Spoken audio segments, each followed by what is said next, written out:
December is the time when many Americans hand out annual tips to everyone from babysitters and personal trainers, even teachers.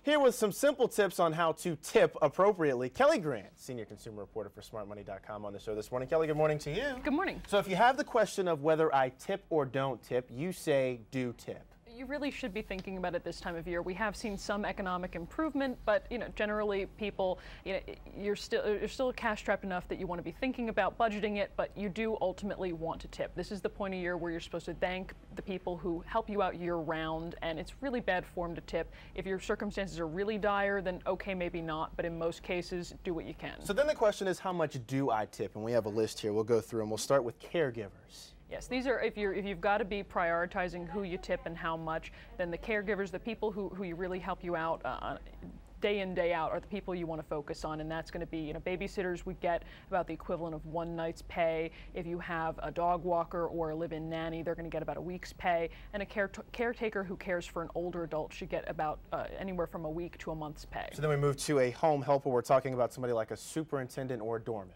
Very important here in the city, of course. If you want good service year-round, you do need to tip your doorman and your superintendent. And for that, you should be asking your neighbors, get a good sense of what they're giving. Anything from $10 to $100 is appropriate, depending on how helpful they've been this past year. And then for housekeeper, about a week's pay as well. Certainly can't forget about these people. They make us look good.